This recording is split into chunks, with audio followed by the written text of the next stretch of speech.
Hey guys, what's going on? Welcome back to Crypto Hell. Apa kabar semuanya? Semoga kalian baik-baik aja. Masih kembali lagi dengan Fai Muhammad di channel kesayangan kita ya guys.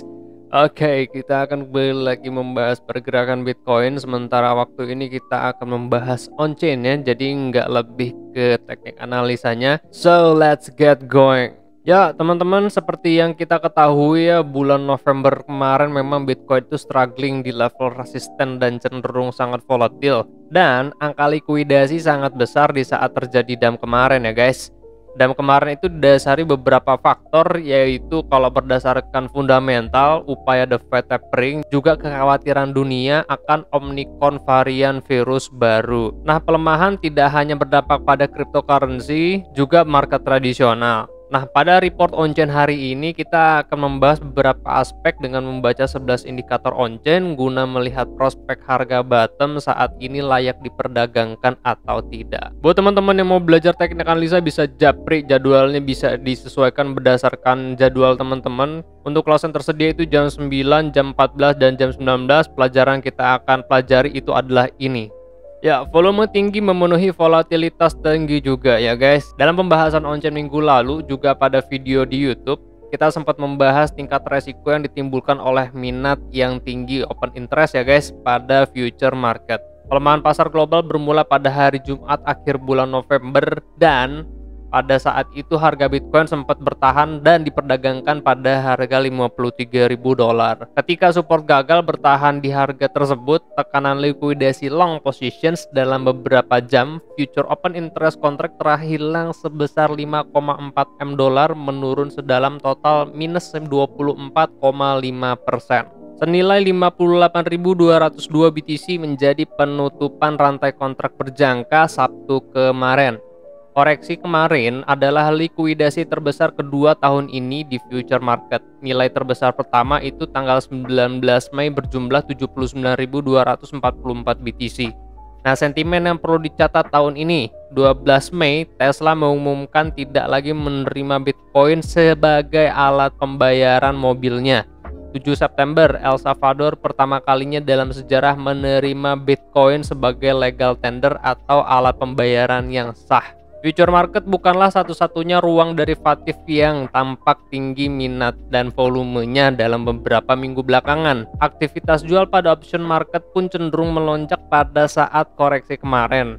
Nah, koreksi minggu lalu meninggalkan jejak $1,7 miliar option volumes. Ini adalah option volume tertinggi kedua sejak Mei 2021 kemarin. Selain itu, option volumes meningkat lebih dari 250% sejak Juli, dan sekarang secara teratur mencapai lebih dari 1 miliar per hari. Future perpetual funding rates mewakili arah penggunaan leverage dan membantu menyeimbangkan pasar perpetual futures. Ketika funding rate positif, long traders membayar premi untuk posisi short dalam periode bullish trend. Demikian juga, ketika funding rates negatif, short membayar premi untuk posisi long dalam periode bearish trend. Ketika adanya likuidasi yang seakan memaksa dapat mendorong pendanaan melintasi garis median ke arah yang berlawanan seperti yang terjadi pada Sabtu kemarin. Setelah $5,4 billion open interest hilang dari pasar berjangka, funding rates anjlok menjadi minus 0,035% yang menunjukkan saat ini funding rate sedang reset. Nah, funding rate reset ini adalah yang pertama sejak September kemarin dan yang terdalam sejak posisi negatif bulan Juli kemarin. Sejak funding rate reset, perpetual market mempertahankan premi sejak lebih dari 2 bulan. Keyakinan antar traders atau investor dapat terombang-ambing dari waktu ke waktu. Dengan memantau dominasi trend long liquidations, dapat memberikan kita wawasan tentang perubahan siklus dalam sentimen spekulan. Di saat harga naik dari posisi terendah bulan Juli, likuidasi pada short positions mendominasi future contract selama berminggu-minggu, dan baru pada bulan Oktober tren berbalik arah. Kepercayaan market sepenuhnya telah berganti arah pada akhir bulan Oktober menjadi bullish. Namun cycle ini pun dapat berganti tergantung kepada keputusan pasar. Di saat harga menyentuh harga tertinggi kemarin, banyak traders yang beli di harga pucuk. Mayoritas investor baru ini diuji pada ketidakpastian pasar bergerak kemana, dan ketidakpastian tersebut menyebabkan aksi jual. Dengan tingkat likuidasi yang sedikit besar, tampak ada spender in loss, dan minggu-minggu ini realized loss berada di posisi tertinggi. Jumlah koin yang terrealisasi loss pada tanggal 4 Desember kemarin berjumlah 3 miliar dolar. Nilai tertinggi sebelumnya pada tanggal 19 Mei dan 25 Juni masing-masing sebesar 4,5 miliar dan 3,8 miliar dolar. Sekarang kita melihat analisa on-chain yang menggambarkan dinamika perilaku holder. Dengan melihat pasokan Bitcoin dari para holder, kita dapat menerka dan menentukan arah pasar makro. The Hold Wave memvisualisasikan keseluruhan Bitcoin supply yang dibagi berdasarkan usia koin. Perhatikan warna-warna pada grafik. Yang pertama, koin yang baru dibelanjakan dominan berwarna lebih muda. Yang kedua, di saat koin lama disimpan, perhatikan bagian bawah grafik yang berwarna lebih gelap. Warna yang lebih gelap menandakan koin yang umurnya lebih tua dari umur koin yang baru dibelanjakan. Kita dapat melihat pada grafik bahwa 2,63% dari suplai koin tua sudah didistribusikan sejak 27 Oktober. Ini berarti bahwa lebih dari 97% suplai koin tua belum terdistribusikan sejak harga tertinggi terakhir. Intinya holder koin tua belum banyak menjual koin mereka. Untuk mendapatkan perspektif kita dapat melihat grafik dominasi ini. Indikator ini dapat mengukur usia rata-rata rantai transaksi per hari per unit Bitcoin yang diperdagangkan. Nah, indikator ini mirip dengan average span output lifespan, tapi dengan volume weighting. Cara baca indikator ini, jika terjadi kenaikan pada indikator maka volume koin tua yang diperdagangkan sedang meningkat. Jika terjadi penurunan pada indikator maka koin tua masih cenderung di hold dalam jangka panjang. Yang pada intinya holder masih yakin bahwa market masih dominan bullish walaupun adanya koreksi 30%. The average baseline level tahun 2020 adalah tingkat dominasi selama 40 hari dan sekarang posisi dominasi di bawah level tersebut. Secara umum, rantai perdagangan sekarang didominasi oleh traders atau investor dengan koin yang lebih muda. Sedangkan jika kita melihat dari dominasi yang menurun di bawah baseline 2020, holder koin tua masih tetap optimis untuk hold jangka panjang. Setelah kita tahu bahwa koin tua masih tetap di hold dan sedikit sekali didistribusikan, kita perlu melihat aktivitas perdagangan di dalam exchanges melalui indikator ini ya. Indikator ini menunjukkan aktivitas total perdagangan berdasarkan persentase komisi per hari.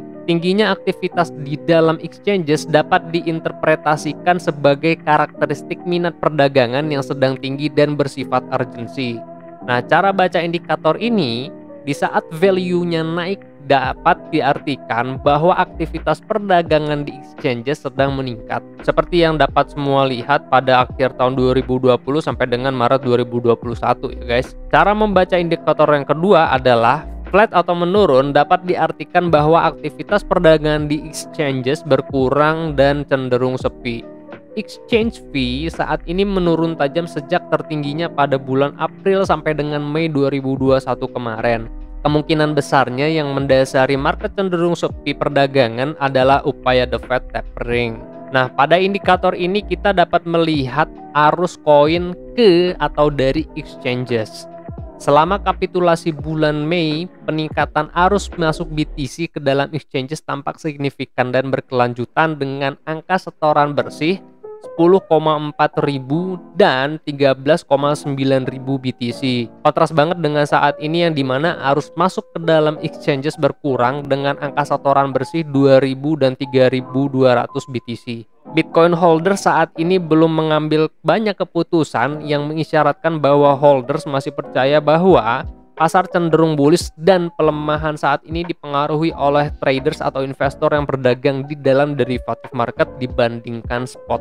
Jadi kalau koin tua belum banyak didistribusikan dan market pun cenderung sepi, selain pengaruh dari overheatednya derivative market, dari mana lagi aktivitas koin yang diperdagangkan? Ya dari mana lagi selain dari short term holder? Investor yang beli koin beberapa bulan sebelum koreksi dan mayoritas mereka menjual karena rugi.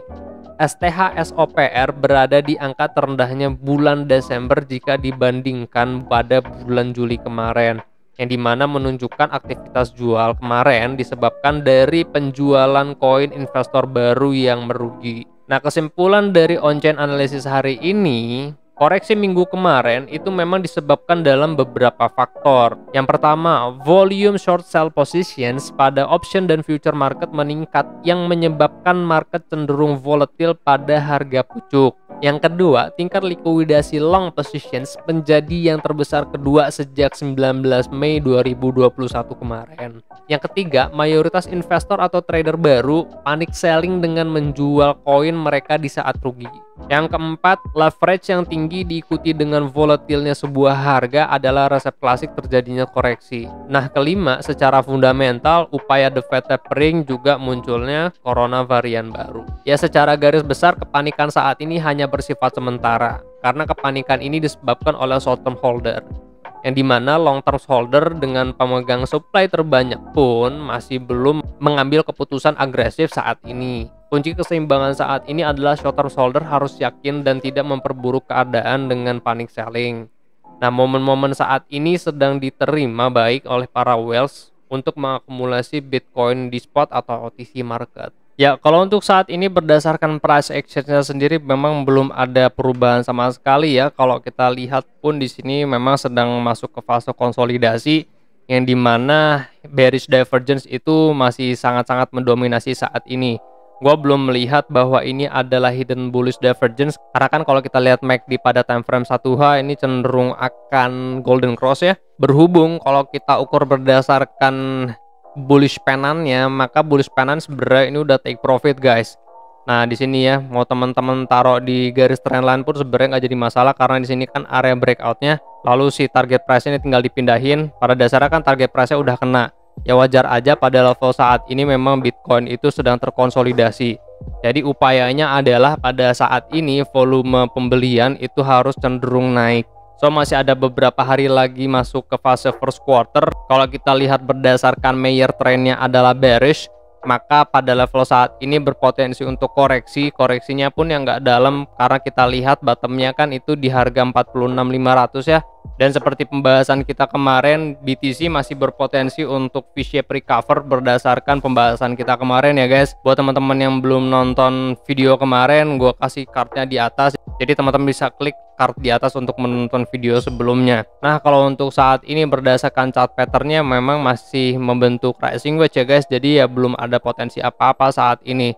Karena kalau kita ukur berdasarkan analisa kemarin, potensi kenaikan kan masih bisa ke harga 53.800 ya, atau kisaran harga 54 ribuan. Ini kan rising wedge. Nah, sekarang itu lagi fase testing karena di sini kan dia baru breakout dari level support trend lainnya.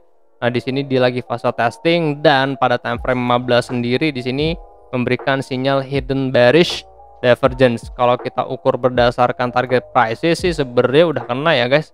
Nah, kalau berdasarkan ini kan berarti udah kena. Jadi ini memang adalah area konsolidasi sekarang. Ya, kalaupun harga kembali lagi menurun, kita masih punya garis support trendline di sini, guys ya. Kisaran harganya nanti kita ketemu di harga 49.600-an di sini, guys.